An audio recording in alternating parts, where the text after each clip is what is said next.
Theorem NCERT में उसका number है 6.1 और इस थ्योरम का एक स्पेशल नेम है बाबू। इस थ्योरम को कहा जाता है थेल्स थ्योरम भी कहा जाता है। थ्योरम नंबर 6.1 को थेल्स थ्योरम भी कहा जाता है। Thales theorem.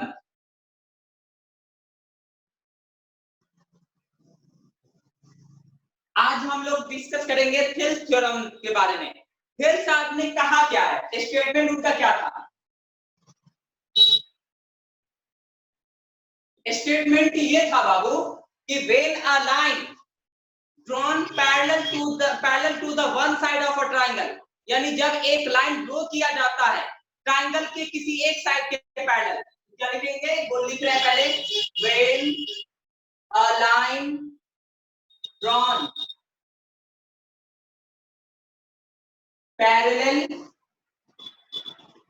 To one side of a triangle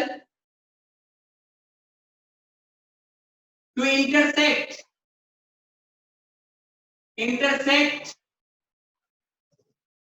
at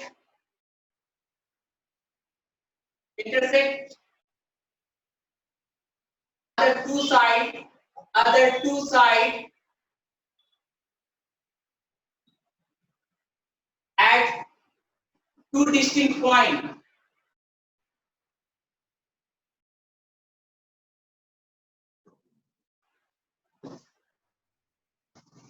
यानी क्या कह रहा है? When a line drawn parallel to one side of a triangle, triangle के एक साइड के पैरेलल खींचा गया लाइन सेगमेंट टू इंटरसेक्ट, वो काटता है अदर टू साइड, दूसरे साइड को, ठीक है, at two distinct point in a fixed proportion, in a fixed proportion. अब इसका फिगर बना के दिखाते। कहने का मतलब थेल्स साहब ने ये कहा कि अगर कोई ट्रायंगल है, ये कोई ट्रायंगल है, ट्रायंगल के एक साइड के पैरेलल खींचा, when a line drawn parallel to one side of a triangle, triangle के एक साइड के पैरेलल खींचा गया लाइन सेगमेंट, ये एक लाइन खींचा गया है, जो ये लाइन जो है इस लाइन के पैरेलल है कि नहीं है? नाम दे देते इसका ए, बी और सी। इसमें डी और ई लाइन खींचा गया है, डी और ई लाइन ड्रॉन किया गया है जो बीसी के पैरेलल है, एक ट्रायंगल के एक साइड के पैरेलल है ना, और वो अदर दो साइड को टू डिस्टिंक्ट पॉइंट यहाँ पे काट रहा है और यहाँ पे काट रहा है। तो इसका रेशियो इतना और इतना का रेशियो जितना होगा, इतना और इतना का रेशियो भी उतना ही होगा, ये कह रहा है। अगर यानी एडी बाई बीडी का रेशियो जितना होगा उतना ही एई बाई सीई का रेशियो होगा, ये थेल्स साहब कह रहे हैं। तो इसको प्रूफ करने के लिए हमको क्या करना होगा? तो यानी ये फिगर हम इस स्टेटमेंट के अकॉर्डिंग खींच लिए, तो गिवन में हम लिख देते। पहले गिवन में क्या लिखेंगे तो देखिए, गिवन में लिखते हैं let ABC is a triangle. ABC क्या है? एक ट्रायंगल है इन विच, जिसमें बीसी पैरेलल है डीई के, बीसी पैरेलल है किसके? डीई के, ठीक है। हमको क्या प्रूफ करना है उसके बाद लिखते हैं, टू प्रूव दैट, हमको ये प्रूफ करना है कि एडी बाय बीडी, एडी और बीडी का रेशियो जितना होगा उतना ही एई बाय सीई का रेशियो होगा, ये हमको प्रूफ करना है। ये प्रूफ करने के लिए हमको क्या करना होगा? कुछ कंस्ट्रक्शन वर्क करना होगा बाबू, कंस्ट्रक्शन। कंस्ट्रक्शन में क्या लिखेंगे बाबू? देखो कंस्ट्रक्शन में क्या लिखेंगे, we draw a perpendicular line from E to EN and D to DM on AB and BAC respectively। तो हम क्या करेंगे, E से AB पे परपेंडिकुलर लाइन डाले हैं EN, और D से परपेंडिकुलर लाइन डाले हैं इस पे AC पे DM, वो चीज हम इसमें लिखते हैं। We draw EN perpendicular on AB and DM perpendicular on AC। हम क्या किए हैं? हमने खींचा from E and C respectively, यानी हमने EN परपेंडिकुलर खींचा है AB पर, कहां से E से, और हमने DN परपेंडिकुलर खींचा है AC पे, और कहां से D से। इतना में किसी को कोई दिक्कत? हम AB पे परपेंडिकुलर लाइन खींचे EN और BC पे AC पे परपेंडिकुलर लाइन खींचे DM, इसमें किसी को कोई दिक्कत? नहीं सर, नो सर। नहीं sir. Again we join E to B and C to D, यानी E को B से मिला देंगे और C को D से मिलाएंगे। मिला दीजिए इसको, E से B को मिला दिए और C से D को मिला देंगे। ये हमारा कंस्ट्रक्शन वर्क हो गया। अब हमको प्रूफ में आते हैं। प्रूफ में एक बात बताइए बाबू कि ये जो ट्रायंगल, अगर कोई ट्रायंगल है उसमें ये परपेंडिकुलर लाइन मालूम है और ये बेस मालूम है, ये बेस मालूम है, ये हाइट मालूम है, तो area of triangle equal to क्या जानते हैं? अगर 1/2 बेस इनटू हाइट, तो area of triangle equal to क्या होता है? 1/2 into base into height, base into height, यही होता है। तो अब एक बात बताइए बाबू कि ये जो ट्रायंगल देख रहे हैं ADE, देख लीजिए ADE में ये EN परपेंडिकुलर है और भाई हाइट है और AD इसका बेस है, तो इस ट्रायंगल का जो एरिया निकालेंगे ADE का जो एरिया निकालेंगे वो क्या होगा? हाफ इंटू बेस हो जाएगा AD, हाइट हो जाएगा EN, होगा कि नहीं होगा? Yes sir. In triangle ADE and triangle किसमें? एक ट्रायंगल ये ADE एंड ट्रायंगल किसमें लेंगे? Triangle BDE। देख लीजिए ये दोनों ट्रायंगल कहां है?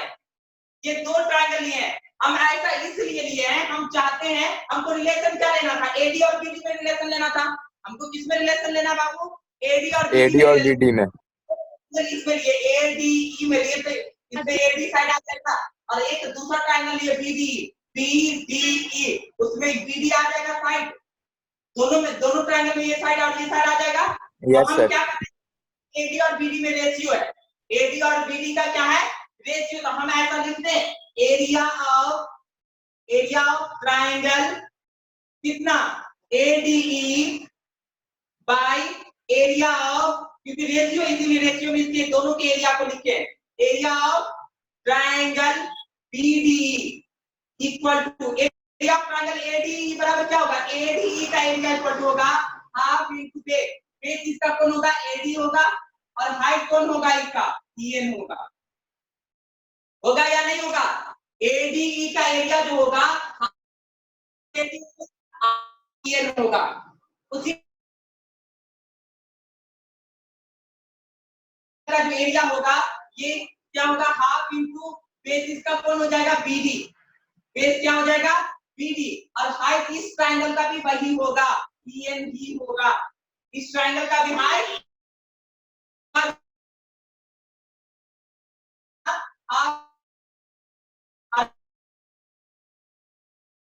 कर जाएगा।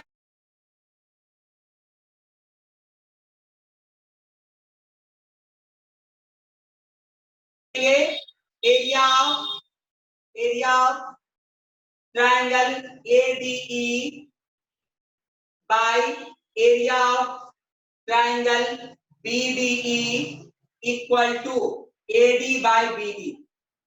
इसको इक्वेशन फर्स्ट मान लिए। कोई दिक्कत? AD बाय BD आ गया, AD बाय BD आ गया। अब हमको AE बाय CE लिखना, तो अब बेस ऐसा ट्रायंगल लेना होगा जिसमें बेस AE हो जाए और बेस क्या हो जाए? CE हो जाए। तो हम फिर लिखेंगे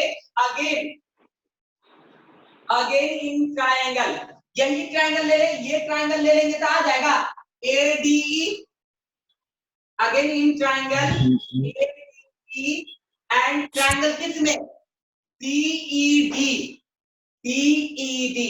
ये दोनों ट्रायंगल में, इस दोनों ट्रायंगल की एरिया का रेशियो निकालते हैं। Area of triangle ADE by area of triangle BDE equal to ADE का एरिया। देखिए बाबू, यहाँ ADE जो ट्राइंगल है, ADE जो ट्राइंगल है, इसमें अगर ये बेस है, AE को बेस मानते तो हाइट कौन होगा? DM होगा, हाइट, क्योंकि परपेंडिकुलर खींचा हुआ है तो DM हाइट हो जाएगा। तो हम ये लिखेंगे हाफ इंटू बेस हो जाएगा AE और हाइट कौन हो गया बाबू? DM बाय फिर area of triangle CED, CED है,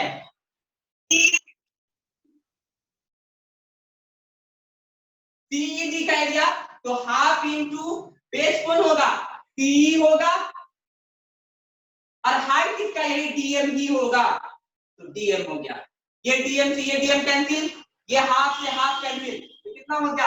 AD by CE, AD by AE है, AD नहीं है, AE ना होगा, AE होगा, AE बाई C। ये हमारा इक्वेशन सेकंड हो गया।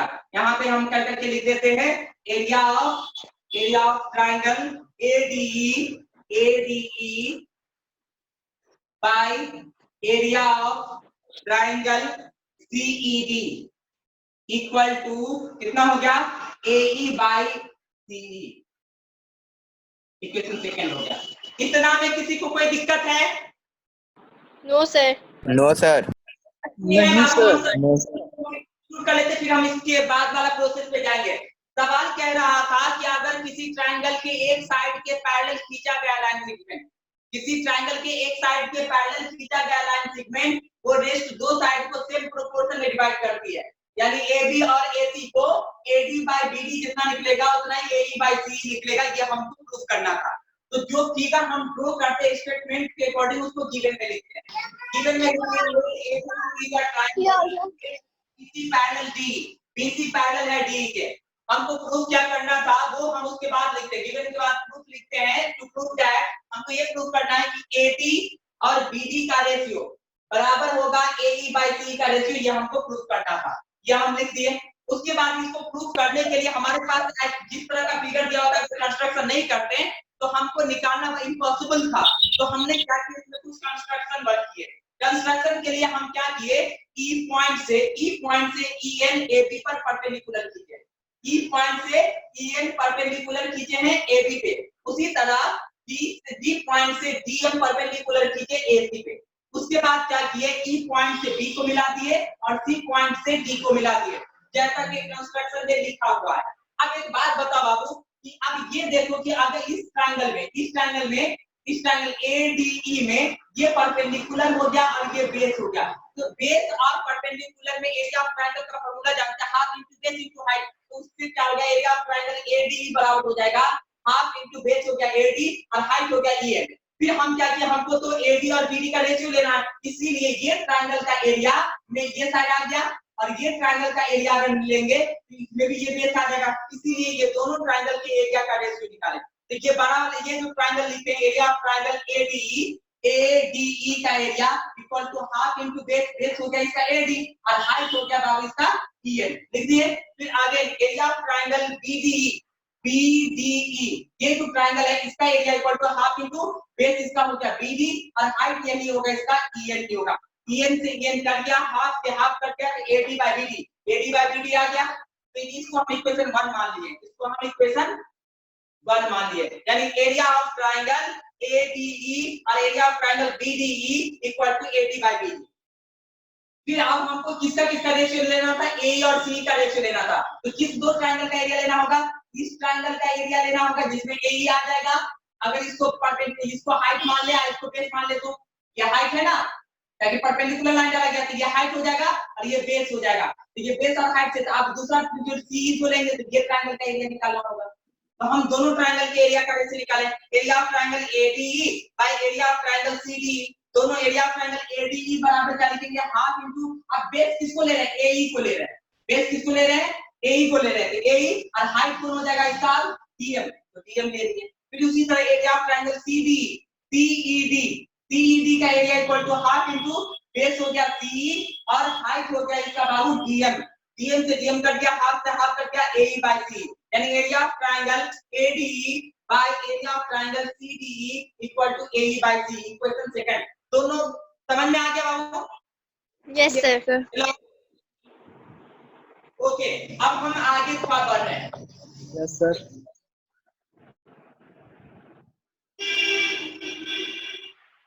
इक्वेशन 1 और इक्वेशन 2 जो दिया हुआ है उसको पहले हम उतार लेते, उसके बाद नीचे वाला इरेज कर देते, ठीक है।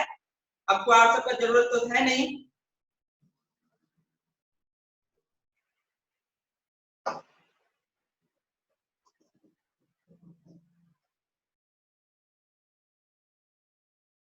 क्या है equation 1? Area of triangle ADE by area of triangle BDE equal to AD by BD। ये इक्वेशन 1 आपका है बाबू। दूसरा इक्वेशन क्या है? दूसरा इक्वेशन है area of triangle ADE by area of triangle CED equal to AE by CE। एक second हो गया।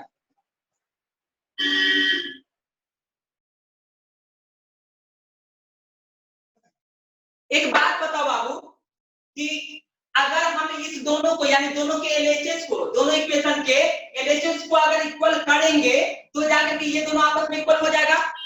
ये LHS और LHS दोनों का इक्वल हो जाएगा, RHS भी आपस में इक्वल हो जाएगा ना? Yes, sir. Yes, sir, हो जाएगा। एरिया ऑफ ट्रायंगल AD और यहाँ भी एरिया ऑफ ट्रायंगल AD दोनों के ऊपर में है, मगर यहाँ जो ट्रायंगल है एरिया ऑफ ट्रायंगल ये BD है और यहाँ एरिया ऑफ ट्रायंगल CD है। ये दोनों अलग अलग है। अगर ये दोनों को बराबर कर ले तो इस दोनों का रेशियो और इन दोनों का रेशियो दोनों बराबर हो जाएगा। होगा कि नहीं होगा? तो जब ये दोनों बराबर हो जाएंगे, अब एक बात बताओ, फिगर को हम थोड़ा अच्छे से साफ सुथरा बना देते हैं।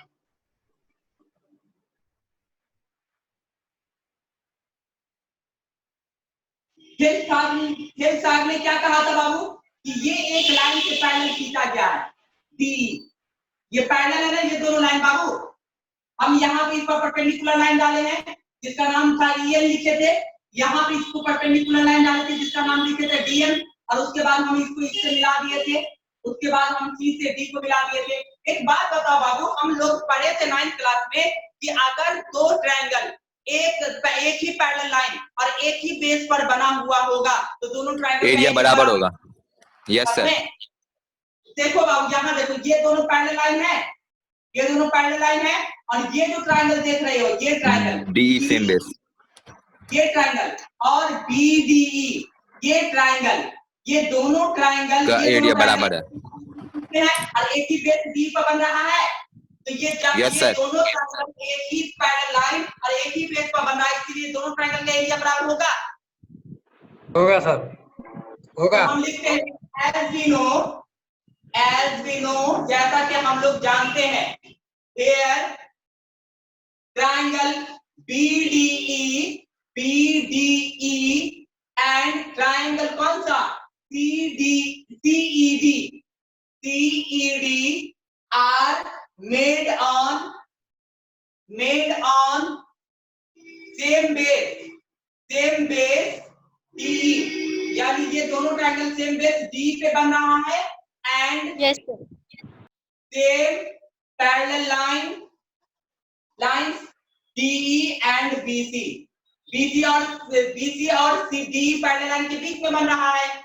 therefore area of triangle BDE होगा एरिया ऑफ ट्रायंगल किसके CED होगा कि नहीं होगा? Yes, Yes, sir. sir.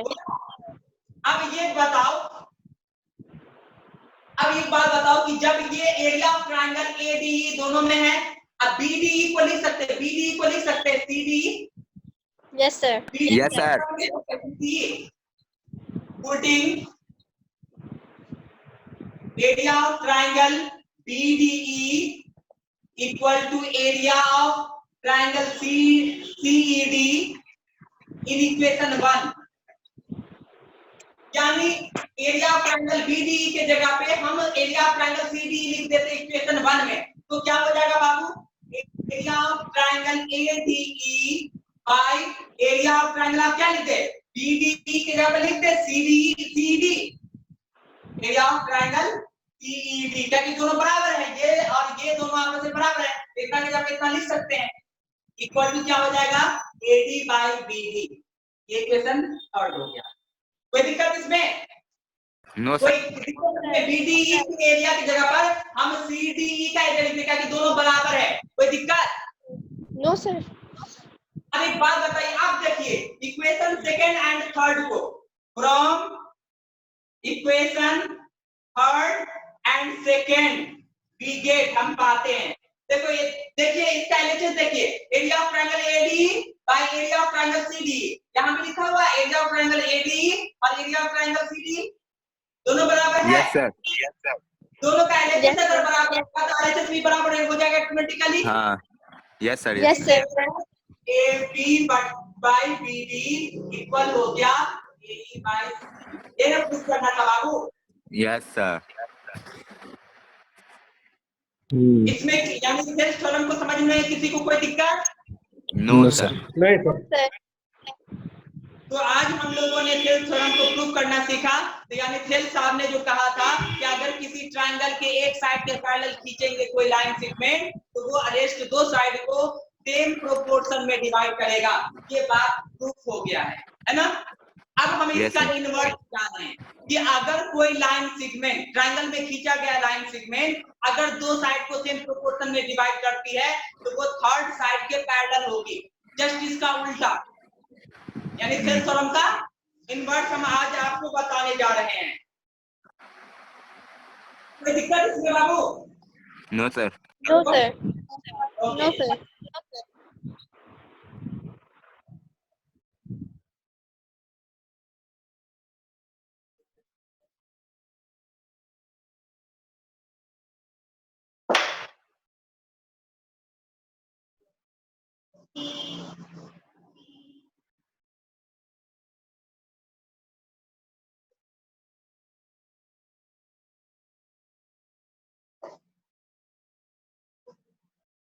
Sales theorem का इन्वर्स हम आपको बताने जा रहे हैं।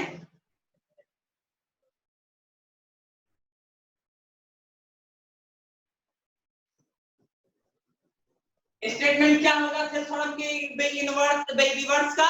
रिवर्स का स्टेटमेंट ये होगा कि if a line segment drawn in a triangle which divide the two sides into same proportion, then the line segment is parallel to the third side। ये ना होगा स्टेटमेंट, उसका उल्टा? Yes sir. The line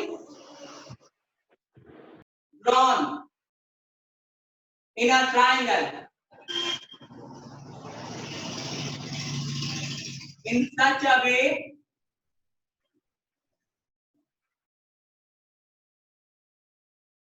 this line divide the two sides in fixed proportion,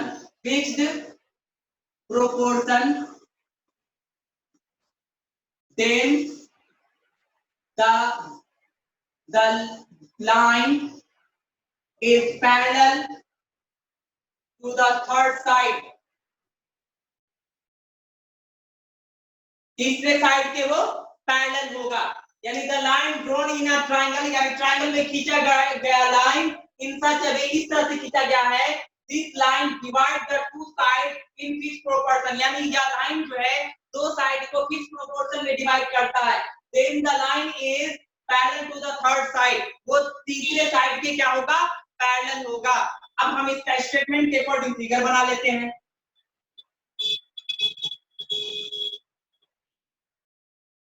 A B C एक triangle है, इसमें एक line खींचा गया, मान लीजिए कि ये लाइन खींचा गया है। अभी हम ये नहीं कह रहे कि पैरेलल है, डीई लाइन खींचा गया है जो दो साइड को ए बी और ए सी को फिक्स्ड प्रोपोर्शन में डिवाइड कर रहा है, यानी AD by BD equal to AE by B में डिवाइड कर रहा है। तो हमको प्रूव करना है कि DE पैरेलल होगा BC के, ये ना प्रूव करना है बाबू। अब आपने ये जो दिया हुआ उसको यस सर। लिखेंगे late ABC is a triangle in which the line D divide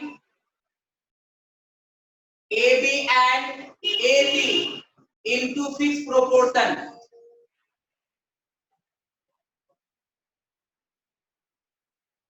That is करके यहां पर लिख देते हैं AD by BD equal to AE by CE। ये क्या बोल रहा है जी कि अगर कोई लाइन खींचा गया है तो जो नेक्स्ट दो साइड को क्या करता है फिक्स प्रोपोर्शन में डिवाइड करेगा, यानी AD by BD equal to AE by DC। ये ना प्रूफ ये दिया हुआ ना। Hello yes sir. Okay sir अब हम आगे प्रूफ में टू प्रूव दैट हमको ये प्रूफ करना है। क्या प्रूफ करना है बाबू कि BC पैरेलल और DE के, ये प्रूफ करना है। अब yes sir. Yes sir. Yes sir. हम कंस्ट्रक्शन कर लेते थे थ्योरम को ध्यान में रखते हुए कि हम एक लाइन ड्रॉ करते हैं, ठीक है, जो BC के पैरेलल है। We draw a line DE dash which is parallel to BC। We draw या we construct DE dash which is parallel to BC, जो BC के पैरेलल है। मान लिया कि हम ये पैरेलल नहीं है, DE पैरेलल नहीं है BC के, हम खींच रहे हैं DE dash जो पैरेलल है, DE dash जो पैरेलल है किसके, BC के। ये हम कंसीडर कर लिए, बस दिख नहीं रहा है मगर मान लो कि DE हम खींच दिए हैं BC के पैरेलल। कोई दिक्कत इसमें? कंसीडर कर ले, कोई दिक्कत इसमें? No sir. नो ओके आते हैं प्रूफ में। एक बात बताओ, अकॉर्डिंग टू थेल्स थ्योरम कि जब ये लाइन इस लाइन के पैरेलल है, DE डैश BC के पैरेलल है, according to Thales theorem we can write AD by BD equal to AE dash by CE dash. Yes sir. DE dash parallel है BC के according to Thales theorem, according to Thales theorem से हम लिख सकते हैं AD by BD equal to AE dash by CE dash. जब ये line और ये लाइन पैरेलल है, बीच को इमेज कर देते हैं, ये लाइन और ये लाइन पैरेलल है तो इतना बाय इतना इक्वल टू इतना बाय इतना होगा कि नहीं होगा? होगा होगा सर। होगा सर। Yes sir. मिटा देते, चलो अब हम इसको समझाने के लिए किए थे। इसको हम इक्वेशन फर्स्ट मान लेते, कोई दिक्कत इसमें? No sir. No sir. मान लेते हैं। और ये No, दिया sir. हुआ है इसको नहीं ना दिया हुआ है कि AD by BD equal to AE by C, AD by BD equal to AE by C, ये सवाल से दिया हुआ है और हमने लाया है पैरेलल जब करके DE डैश पे इतना को, तो ये आया है। अब हम देखो यहाँ from equation 1 and 2 we get, हम पाते हैं क्या पाते हैं? देखिए बाबू AD by BD AE by C AC बराबर है यही AD by BD AE dash और C आपस में बराबर हो जाएगा। हो जाएगा। तो हो जाएगा sir. Yes sir. AE by CE equal to हो गया AE dash by CE dash. इतना में किसी को कोई दिक्कत नहीं है ना? इतना में किसी को कोई दिक्कत नहीं? अब देखिए यहाँ पे इसको आप क्या करते हैं? Both side adding both side 1 adding both side 1 adding both side, यानी ये जो हम लाइन है AE by CE और AE dash by CE dash दोनों में 1 ऐड कर देंगे। तो यहाँ पे हम 1 ऐड करके दिखा देते हैं AE by CE, इसमें भी 1 ऐड कर दिए और AE dash by CE dash plus 1 दोनों में 1 ऐड कर दिए, AE by CE में 1 ऐड किए और AE dash by CE dash में 1 ऐड कर दिए। कोई दिक्कत इसमें? No sir. तो बताइए इसके नीचे कुछ नहीं, तुम्हारे इसके नीचे कुछ नहीं, क्या होगा बाबू?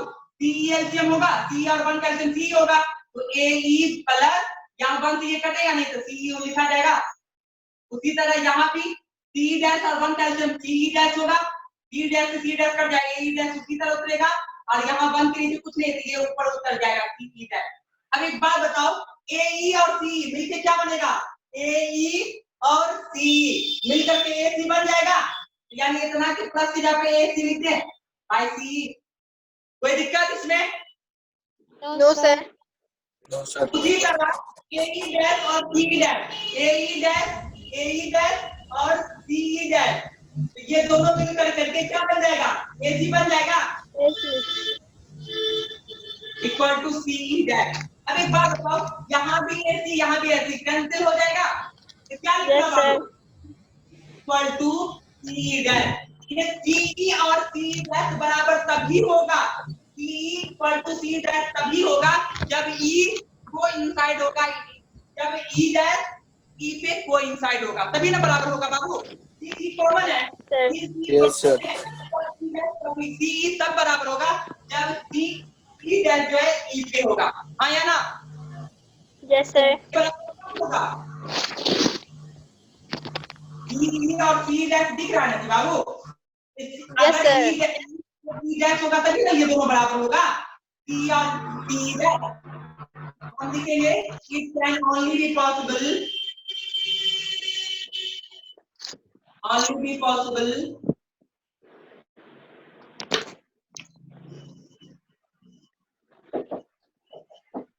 if E dash coincide on E। जब ये E dash E पे आ जाएगा तो जब ये पैरेलल है इसके तो D पैरेलल हो जाएगा C के, इसीलिए D पैरेलल हो गया BC के। जब ये D डैश जो है BC के पैरेलल है बाबू, ये हम मान लिए थे, और जब ये पॉइंट इस पर आ गया E पे तो D और BC भी पैरेलल हो जाएगा। कोई दिक्कत इसमें? No sir. सर एक बार सर और बोलिए तो ये वाली लाइन। टाइम तो नहीं है, यहाँ तक तो समझ में आ गया, दोनों में 1 ऐड करने और ए प्लस ई को हम लिख दिए ए सी, अब आई सी लिख दिए, और यहाँ भी ए डैश और सी डैश को जोड़ गए हैं तो ये निकला है ए सी से ए सी को काट दिए तो हमको निकला सी ई बाई सी डैश। ये सी ई और सी डैश कभी बराबर होगा जब ई जो है ई डैश जो है ई पर आ जाएगा, ई डैश किस पर हो जाएगा? ई पे हो जाएगा। जब ई डैश ई पर आ जाएगा बाबू, तो जब ये पैरेलल है, ये लाइन आप यहाँ पर आ गया, ये लाइन मिट करके आप इस पर आ गया, ई डैश कहो या ई कहो, ई कहो या ई डैश कहो, ये इसी पर आ जाएगा। तो अब ये पैरेलल ये होगा कि नहीं होगा? हो जाएगा। हो जाएगा सर। ओके, तो टाइम हो गया है। अल्लाह हाफिज सर। अल्लाह हाफिज और सेल्फ थ्योरम का अपोजिट डिस्कस किए। कोई दिक्कत इसमें? No sir. थ्योरम बताएंगे, उसके बाद स्टार्ट करेंगे, ठीक है? Okay bye. Okay sir.